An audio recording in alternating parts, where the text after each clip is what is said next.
have to be careful because there is still a lot of damage to contend with. Less CC, but if they were to walk into Karont3 and not be aware of it ahead of time, it would be disastrous. Well, Impale are going to look to have a bit of a free run here on things. You see a lot of pings going down onto the top side of the map there. Mima, of course, going to be playing this Mundo up in that top lane. And obviously having a bit of a discussion right now, Super Hot Crew, as to how and why they're going to go about the things that they're going to go about with. Or maybe they'll just sit back and soak up any pressure that comes from that one. Interested to see what Impaler actually does here with Evelyn, whether he does a fast switch around the jungle. There's a ward down right in the face of Jimbones and Tremnek, and they now know that they're spotted. Gonna back away from that one. Zed up on the top side, also spotted from that ward that was put down earlier on, and we can see that the duo of Mixer and Haydal starting to come down as well to join up with Mima, so we may see this three-man push onto blue. Late invade is going to really disrupt Tremnek. Karont3's here. Wow, flash there early, very early, like almost ridiculously early from Eco, and that is going to be the blue buff here going over, or is it the Q hits? And actually Eco is going to manage to hold that one in there. That right there was absolutely amazing. Got the vision from the Q, smited it down. Brilliant. Really nice reaction by Karont3, and now actually confident enough to go back and make sure he gets his level 2 from finishing off the little mini lizards there. However, that was a very low risk play from Super Hot Crew in the first place there. They were just not... It didn't really cost them that much to fail to steal that, and it could have earned them quite a lot. And Mundo ended up just using his teleport to head down to the bottom. It's kind of like, instead of what we see quite often, which is the safe play in a 2-on-1 situation where people go and get a little bit of jungle experience, then recall, and then get back to lane while the lane is frozen, as we can see in bottom lane at the moment. Instead, Mima said, right, I'm going to be with the team, I'm going to try and make a play happen. As it happened, didn't work out this time, though. I will see how much pressure he faces on that bottom lane as things work out there. Always got to be careful with that Leona if she decides to just jump straight on top of you. The slow that they can come out of Jinx, plus the snappers. Yeah, which is always going to be deadly in terms of locking you up. Yeah, it's a lot of burst damage, and it also chains together incredibly well because you end up, as you say, you get rooted by Leona, then you get stunned by Leona. That's 2 procs of her damage, multiple auto attacks from Jims, then you get the Flame Chompers placed behind you while you're still locked down. Dragon actually potentially in trouble in that area. A Mixer actually popped a red pot. I had not noticed that. Yeah, red pot coming out there. That's definitely interesting start here from Mixers. We are going to see Eco coming in from this one, and directly the Flay coming out there just to make sure they don't get chased down any further. Meanwhile, down in the bottom lane, we are going to see Impaler coming around, but he's level 4 at this point, double buffs on, and obviously not wanting to really fight there. And in the mid lane, Moops also taking a lot of pressure from Neptuno. Yeah, this is kind of what I was expecting in this mid lane. Morgana, not a particularly good matchup against Zed, so there is a very important reason they wanted to run it. Yeah, going in on towards the top. Haydal actually going to be the focus, but Eco going very low from this one, but First Blood actually coming down there. Mixer does manage to get a kill back, but with that Flay will try and escape this one. I think he should be able to get away. No, flash in from Dragon, but not enough damage. Mixer just flashing out at the perfect time there to stay alive, keep a hold of those blue buffs. Zed's heading up those double buffs, I should say. Yeah, Zed is going to go straight underneath the turret from this one. Actually getting hooked, Flayed back as well. Neptuno gets the kill, but he is going to die in the end to Mixer. The buff's basically being reset as Mima here in the bottom lane going very low. Jimbone's going to get finished off there by Impaler's Evelyn, and they need to be real careful with this one in terms of how low Tremnek got, but the flash away from Impaler will mean another kill coming down for Super Hot Crew. Yeah, coming out a little bit ahead there. Thresh able to take down Zed, and that has a lot of implications for the mid lane because Morgana was under pressure. Now she's going to be able to sustain herself back up, and in bot lane there's another fight. Yeah, Mima's actually in trouble from this one. Eco now coming across the side. Can they lock him up from it though? A lot of damage early on here from Eco as he lands the Q to finish things off. We're tied in kills. Slight goal lead here for Karont3 though. Yeah, okay, so is there going to be another fight now? I don't think it's possible. No one's anywhere near. But that was essentially taking advantage of the commitment in top lane. The bottom lane fight happened because up until then, they'd been very, very nervous about possibly going in just in case Karont3 would be there. Because I keep seeing Shyvana jungle and it's Dragon. Something in my head is wrong. Anyway, regardless though, just a lot of fights across the board being very influential on the lanes, but probably going to end up counterbalancing each other. Oh, Dragon having a much better time of things as I completely miss a kill in the bottom lane from that one. Neptuno had started to come down as well in the end. It's actually Impaler that will manage to take down Tremnek, who was low health for quite a while there, down in that bottom side of the map. My apologies for missing the kill. I am not a cameraman, that's for sure. C'est la vie. As it happens though, Karont3 are now looking to try and take away this tower. They want to get that momentum going, but can they get it? Oh, Flame Chopper's coming in. Moop's going to come from the side. That's a great dart binding. Eco's going to pay the price, or is he? He's still alive from this one. Ignite is burning away. Mima will be able to pick up the kill, but now is Mima too deep in this one? Going to get slowed down by the zap as we see the dart binding actually missing, but the kill comes in onto Jimbones. And, well, Morgana, you've always got to factor in there. I mean, Moops comes around. Ulti was already used, as was Flash and Ignite from that fight, but they were able to pick up another kill, leaving them now 6-3 in the lead.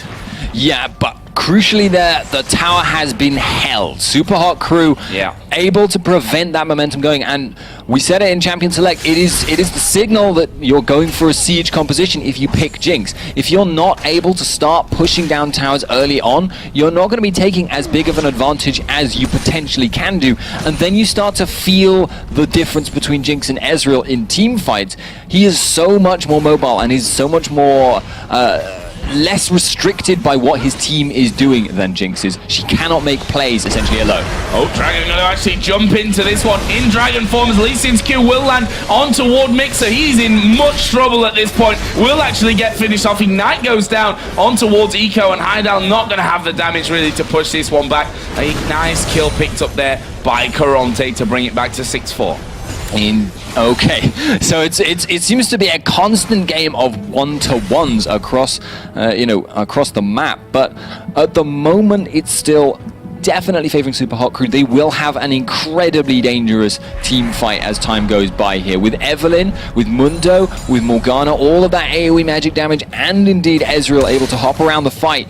They have a lot of potential as long as they don't start losing towers. But next question, actually, is are Karont3 going to go not for a tower, but for the Dragon, because there is still that 2-1 commitment in top. Oh, Impaler coming in there is going to put down the ultimate. Jimbone's already down to half HP. They should be able to chase this one out, especially with the Mundo in there. Very, very sticky, but Impaler goes low. Is he going to get finished off? The Ignite goes down. Zap will actually pick up the kill. And there is the missed briefcase from Mima, and they're turning this one around. Mima might actually go down here. Jimbo's chasing in. One more shot should do it, and there it is. Double kill. The movement speed boost will get him out of there, and that is a nice double worked out. A little bit of overestimation there, I think, from Super Hot Crew. Mima actually missed right at the end one crucial cleaver. He probably would have been able to kill Tremnek if that had happened. Still wasn't ideal though, because Impaler underestimated the burst that came out with the Ignite, with the Leona damage and Jinx all coming in at once. He ended up going down very, very close to surviving, but didn't actually do so, and that obviously left Mima a bit in the lurch. But even then, he could have turned it around, but just missed straight up. So with the first two towers of the game going down, so Neptuno gets hit there with the Dark Binding and a Tormented Soil. Mima and Dragon are going to be facing off here in this top lane, or at least Mima will be moving up to the top. Now Dragon's actually started to work his way back down, kind of pick up the new creep in the jungle that we have, which is kind of conveniently placed for the top laner on that blue side as well. Yeah, the white is actually very much a kind of a parallel to the small golems, because he's just not very easy to take. Comparatively, you're going to lose a lot more health for a lot less gain if you want to take either of those two camps at the extremities of the map, probably to limit top laners, you know, just cheesing off and taking them. But Impaler now hanging around this bottom lane by passing all the wards, because he's Evelynn. Can Mixer set up a Lantern gank? Well, might not even need that at this rate. Impaler has got himself into the brush right now, and they've not seen it. Actually, Leona going to go in. The hook lands onto Jimbones. There comes the Solar Flare. Eco coming around. Mixer is already extremely low from this fight. There's the True Shot Barrage coming out. Mixer is still very, very low, but can they get in there to finish him off? Eco continues to chase down as well. Heidel going to get away as Eco goes under what was the tower there earlier on, and now Zed starts to move in. Impaler goes down. That's a double kill for Zed. Heidel not going to escape this one. Jimbones picks that one up, And what a turn of events here. Karont3 picking up a 3-for-1 in the bottom lane. The faster roaming from Zed meant he got there and was able to really turn that fight for them. They were kind of on the retreat, as it were, before, but then with Zed there, it was just a sudden appearance of a massive spike of damage, and there was not a lot that could be done about that at that point. Morgana arrived afterwards, but just kind of didn't... You can't get in range very easily for Soul Shackles unless you've landed the Dark Binding, and there were 3 people there, 2 of them on low health, just not able to reach him. And that minion's going to stop him. Yeah, 1,000 gold there, actually, for Neptuno on Zed to spend after that little fight. Puts him at 3-1-1 now, and it's not something you want to see happen. Zed, who'd been kept relatively well in check, I think we can say, up until now, is now at the point where he can start to become extremely strong. Yeah, it was starting to look almost like Morgana was going to end up on top of that lane, but with the mobility boots, he was able to just get there, get kills, and get fed. That is why the assassin meta was so strong, because even though they weren't necessarily stronger champions per se, if you looked at them just like in some kind of bizarre 1v1 skate where you're comparing usefulness to the team late game, mid game, because of their roaming potential, that gave them kind of an extra edge on top of everything else they did. Yeah, Mima here getting started upon by Dragon, forced to pop his ultimate from that as well, and not really the desired effect, I think, from Mima. Didn't want to be using that up, but he gets him up to full HP, and honestly, that ultimate from Mundo not got the biggest of cooldowns on it either, as we do get a pause. Not sure exactly what for at this point. Apparently, Moops, or someone at least, is lagging here for SUPA crew. That's a bad sign. Yeah. Heard those words before, but hopefully...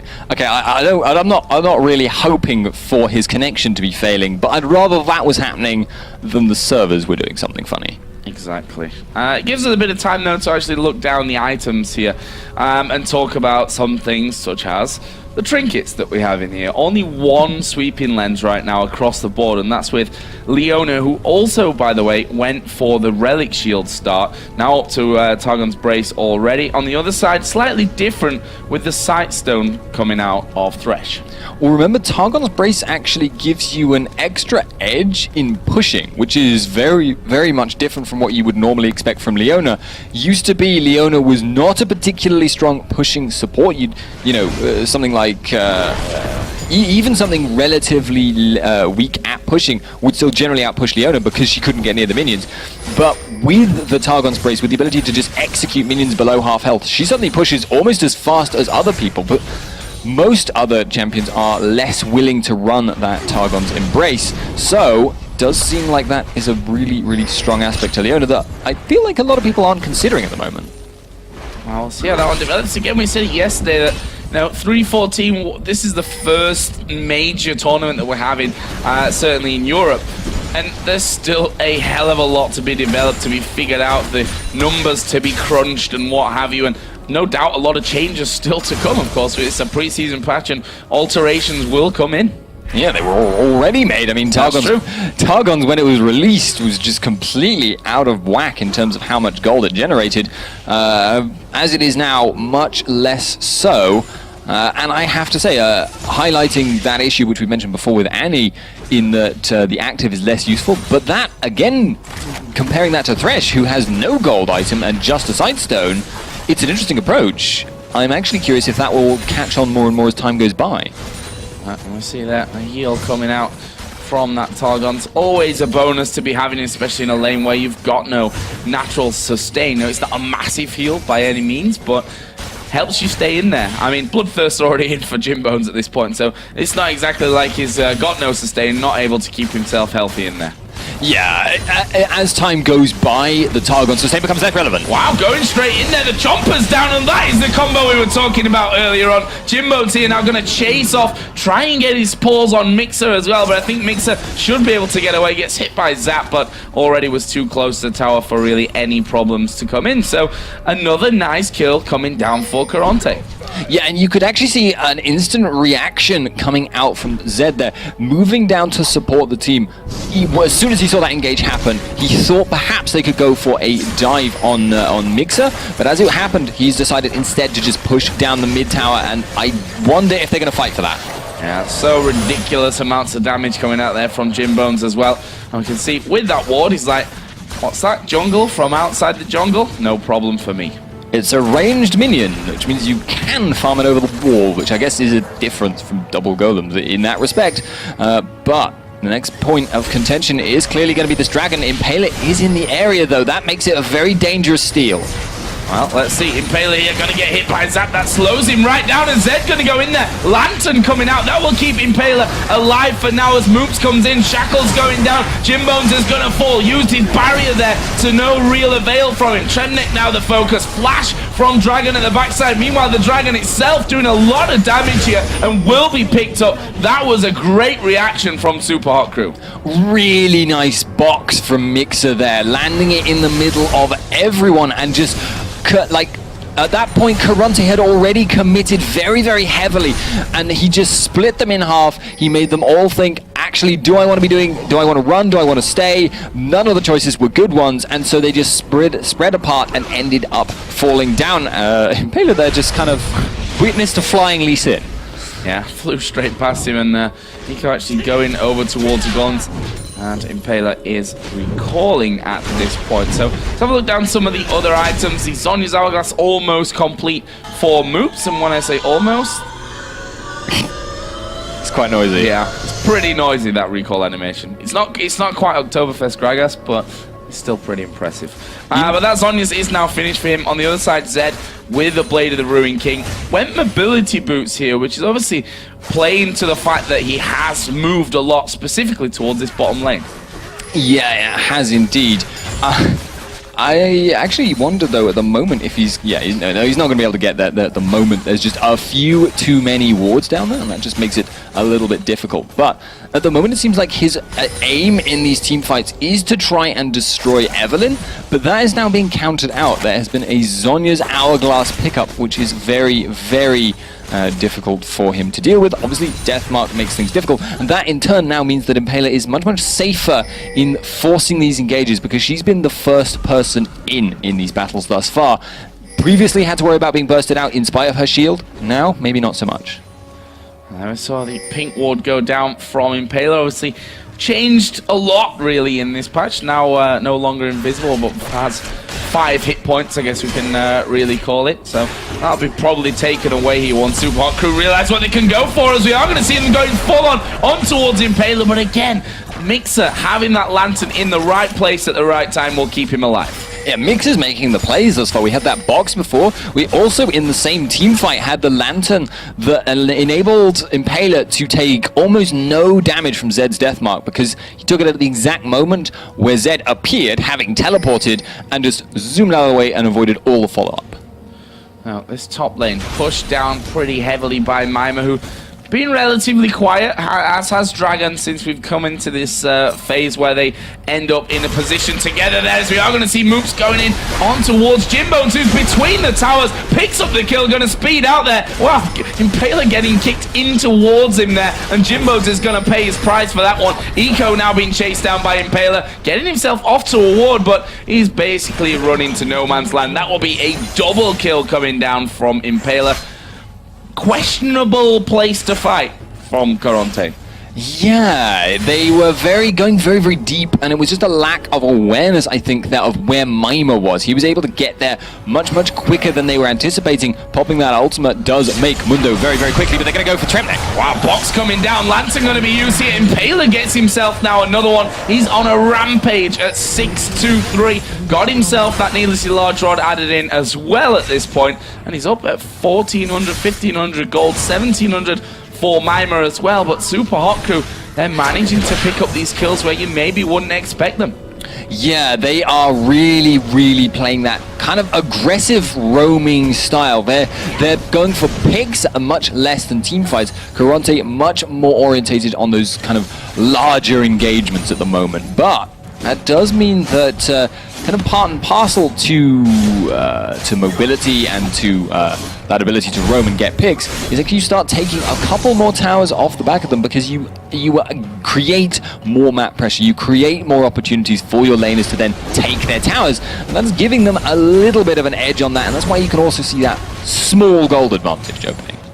Dragon there getting himself up to 160 CS, let's call it, to the 146 right now of Mimer's Mundo. So those two guys pretty close in terms of what they've managed to farm up so far. If you have a look down the AD carries as well, because they've started to get those items in, Static Shift plus the Bloodthirster here for Jimbones. On the other side, the Trinity Force already done for Heydal's Ezreal, plus the work into that Bloodthirster. Yeah, very, very, very standard stuff from these AD carries. The Shiv will enable Jinx to push that a little bit quicker, and it will also accelerate her getting the last Whisper, which really suits her down to the ground. She has a lot of attack speed anyway. She doesn't need to, cry over missing out, 10% extra attack speed from a Phantom Dancer as opposed to a Shiv.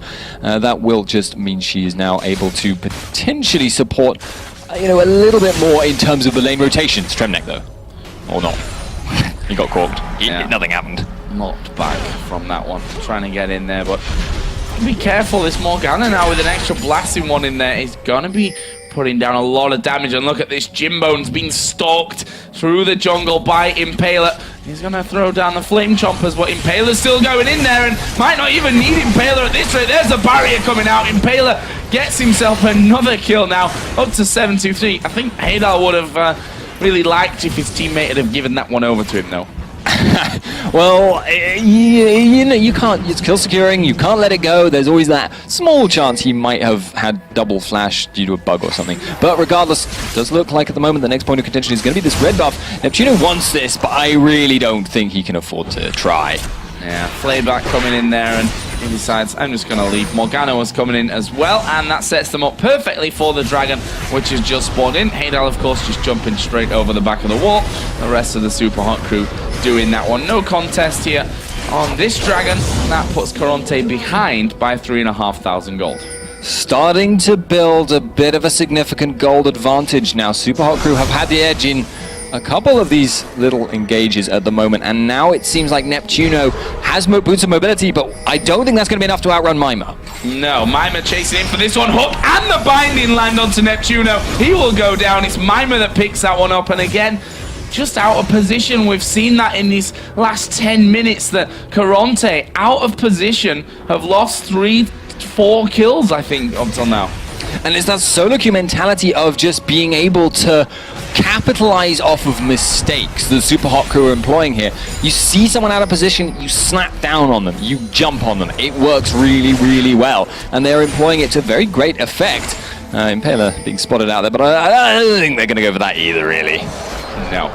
Better not to dive in onto the Evelynn, who has that Zhonya's anyway if things get really hairy. There's the Dark Binding going through. We're going to see this tower most likely going down and will be finished off there. Heydal able to finish that one down. So that puts them in much stronger position now. 4-1 up in turrets, the entire outer ring down. Mimer bearing in on the inner turret on that top lane as well.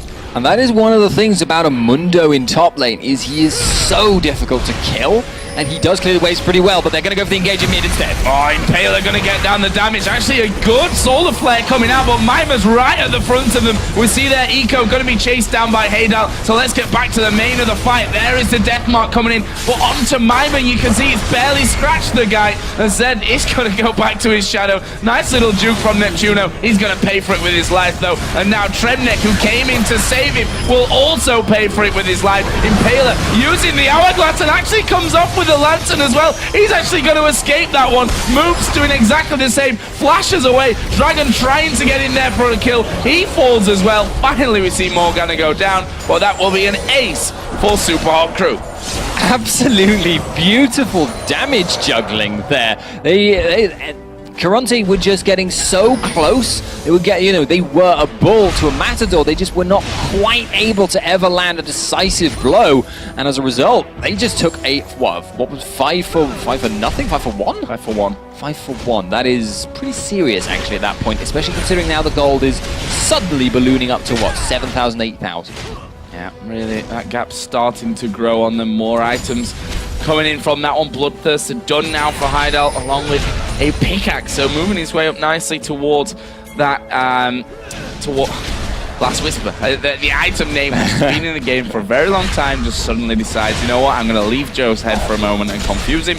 Other items coming in as well. I mean, look at Thresh, who we were wondering how that was all going to go for him. Started out with the Sight Stone, but now Mixer really working his way up nicely. Going to have his Randuin's Omen finished shortly. Yeah, he is building a very, very tanky build, and that kind of means he's going to be on the front line quite a lot, which is actually a thing that Thresh has suffered a little bit for in this patch. He's still very, very powerful. He's still very, very relevant in lane and late game thanks to his CC and his early game damage, but he doesn't really scale in the same way that a lot of the supports we're seeing a lot of at the moment do. Annie can burst people hard, or she can just build full utility. Thresh kind of really, really benefits from being tanky as anything you care to mention, but doesn't really benefit that much from he doesn't have any other options, essentially. One thing that we didn't really touch on is the fact that Karont3, look down their lineup and you see a lot of AD in there. And obviously the real magical way to get around this right now, we see that 3 Randuin's Omens are coming down. Yeah, it is. That's a pretty good effect there. They do actually have to consider the fact that Dragon there is going to put out more magic damage than you would expect, and Leona is also a deceptive effect. Her passive, when procced across everyone, which it quite often will be in team fights, also puts out quite a lot of magic damage. But yes, getting a lot of Randuins is going to be a very big thing, and it's very difficult to deal with. And it also means that everyone who builds AP has been able to just build a Zhonya's, and that really gimps Zed. Yeah, 2 Zhonya's in there. Zed kind of limits his targets of where to go with that one, as Mixer here up in the enemy jungle, getting wards down. Actually, he's going to land the hook here on towards Eco. Flay and the box coming in. Are they going to go down for him? Neptuno comes over the wall, walks straight through into the box, and Dragon's right at the front as well. This is a very strange opening to what maybe a fight. It's a Dark Binding, lands onto Neptuno, loses half of his HP, and you see that almost dealt with there just by that, as Heidel now going aggressive. Flame Chompers come down, Black Shield used to just run straight through them, and now Impaler pushing his way in as well. He might actually pay the price, but gets his ulti in there as he uses that Zhonya's Hourglass. Everyone else falling very, very low. Moop's gonna proc his ultimate off before using that Zhonya's, and now Impaler chasing down. He gets kicked back. Heidel's unstoppable, and Eco will manage to run away from it, but meanwhile, while that was all going on, Mima just doing what a Mundo can do really well and push this bottom lane out. Yeah, beautiful kiting there by Super Hot Crew, keeping themselves well out of the range of Karont3, but able to put so much damage in return because Karont3 was so desperate to make that fight happen that they were able to then turn it around. Can Eco steal this Baron though? I think maybe, actually. Well, let's see. The Q does go over, and Super Hot Crew decide to wait this one out. They're going to try and block him, but there is the Baron pick up. Eco going in for Mixer, but he's going to pay his price without even picking up a single kill there. Meanwhile, Mima just doing what he does best, pushing down on this bottom lane. Drew like 3 guys in while they were doing Baron. They're going to try and kill him, but good luck. Yeah, we'll see about that one. He actually turns around there, does a decent chunk of damage. They're throwing everything at Mima, and he's like, nope. I'm just going to walk away from this one. And by the way, I'm up at almost full health after my ultimate. Yeah, Mundo is leaving, and now he even has Baron regen. I mean, if you just look at his health bar, he's healing for like 40 health a tick or something, and that's getting excessive at that point. And he's built a war. Yeah. He's got a lot of regen. His Warmog's just been finished as we're talking about him as well. We've seen a Quicksilver Sash now coming for Heidel, who's got that Last Whisper Bloodthirster Trinity Force combo already done. We already talked about the fact that those Randuins started to appear, one with Mundo, one in the hands of Thresh as well. And a Rabadon's Death Cap now finished for Moops. Yeah, very scary Morgana. Once she's got the Void Staff on top of that, she's kind of hit peak blow you up level on Morgana, and she's got so much supporting damage that she doesn't need to be as massively concerned about doing as much damage as possible in these fights. She just needs to make sure she zones out the right people, and she's so capable of doing that. I think the only one who could really afford to ignore Morgana's damage is Dragon. Well, let's see about that one, because we see that Super Hot Crew start to move in. Jim's taken down to pretty much half health there. Just a little bit more than after that single Dark Binding. Heydal takes a bit of a hit from Eco as well, but they're managing to get their hits onto the tower. It's already down to less than half HP. Has anyone seen Mima? Oh, he's top lane. Mima in the top lane right now, gonna be just taking that tower away because Karont3 have just showed they cannot engage on the 4-man team Super Hot Crew unless they make a mistake. Moops thought, I think, that Zed was coming in from him for that one. We do see Eco come down. There is a box that's going to keep Karont3 out of this fight for a good while. Dragon dives into the back. Moops going very low. His ulti is going to proc off onto just one, I think, in the end there. There is the ultimate out of Heydal as well. He got pretty low, but Bloodthirster and that Baron, he can get back into this fight and continue to do the damage. There is the kill as Mima finally joins the fight. He's just going to tank up the turret. He's got about 4 million HP at this point. That turret not going to be really denting him whatsoever. Inhibitor's going to go down. It was actually a fairly low scoring fight, that one. And now we see Karont3 trying to come back across to do more damage, but in the end, Super Hot Crew back away. Mima at the end there, he was late into that fight, and it was a really nice engage from Karont3. But Mima was just so unbelievably tanky, and Super Hot Crew did enough damage this time. They didn't do tons of damage as they were retreating, but they did enough damage that Karont3, when Mima appeared and dived into the back line, they could no longer afford to just sit and face tank him. Because Mundo's damage isn't absolutely massive at the moment, but he was so tanky that he would have just sat on them until they died. Yeah, and hard to get away from him as well with those cleavers coming out, or briefcases as they actually are in this one. And now Karont3 just trying their best to force these lanes back a little bit so they've got a bit of breathing room, because up until now they've been pushed heavily into their base this entire time. Yeah, they need to get some map control and they need to force picks on the enemy, because if they can't, things could go wrong. Oh, this could be dangerous for Mixer, actually off to the side. The hook not quite landing though. And the rest of the team from Karont3 were coming around. Kind of surprising me not to see more sweepers on Karont3's side of things at this point. You know, the fact that they've lost control of their own jungle. I mean, they need that back. It's a difficult situation for them because, yes, maybe they could get rid of some enemy wards, but the problem is then they're probably not going to have the budget for actual warding themselves. Eco going for Mixer, though. He's a very tanky target. Yeah, Dragon actually already in the backside of them here. Mixer is going to push himself back around. Are they going to keep fighting this one? Mixer's going to die. There is Impaler using the Zhonya's, but Moop flashes in, puts the ulti down. They're out of range from this one, but Jimbone's surely going to fall here. He's been chased off. Let's leave him for now. The rest of the team coming around that bottom side. Jimbone's trying desperately to regen himself from the minions, which he's done well, actually doing a lot of damage to Heydal. He may be able to come in and finish this one off. No, they're turning around as I hit the buttons on the side of the mouse. Great stuff, Joe. And Impaler in the end finishes him off. He is now legendary. That's 3 men down. They might be able to finish the game here. They are going to try and sustain themselves back up, and Mima just, how much armor does he have? 275 and a huge amount of health. I mean, if you calculated like his effective HP versus armor, it's probably in the region of 10,000-11,000 at this point. It takes a long time for a tower to bring him down, and the rest of the team is strong enough at taking towers. He can just, well, tank for them, and that will work out very, very well. But it looks like they're not going to stick around. There's not much reason to risk it, though. They're 16k ahead. 16? Yes, 16. I can count sometimes. More often than me, that's for sure. So Heydal here, he's just taking a few wards out as he steals away that red buff. Did really well there. I thought Jimbones might get the better of him, but playing it really to perfection. And as you said, a big gold lead, and that's going to mean a bit of shopping time as well. 3,000 gold for Heydal, who doesn't have that much left to buy, and he's still, by the way, on Boots of Speed.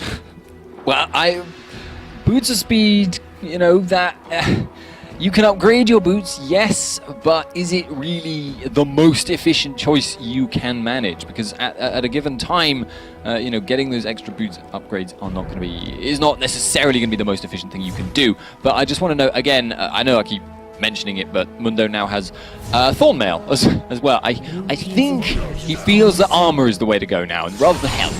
335 armor, 4,582 health.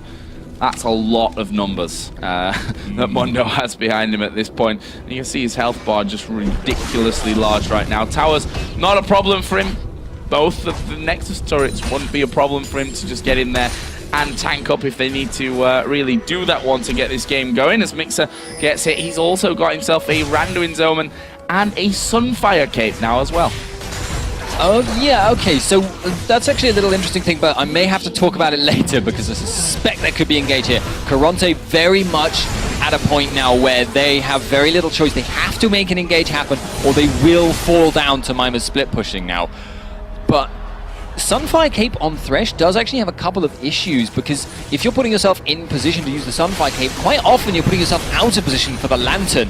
But at the moment it looks like they're going for it. Oh, they are going to go in there. Mimer actually getting kicked out. They're focusing the tank down from this one. Mimer down to half HP. His regen starts to kick in now from that ultimate as he comes back into the fight. The rest of the team being shredded down. There's a flash from Impaler. Neptuno gets locked up by the Dark Binding. Not sure that Tremnek will escape. He uses his flash to actually get back onto the fountain. He goes very low. There are now only 2 men left alive, trying their best to get the regen in there. And we also see them just diving straight into the fountain to pick up the kills and also lose 2 lives, but it's not going to matter too much. Good game's already being called out here. Dragon trying to get in there, but look at Mimer. He takes no damage whatsoever. The rest of the SUPA crew going to finish off the Nexus, and they pick up their 2nd win here in the promotion group stage.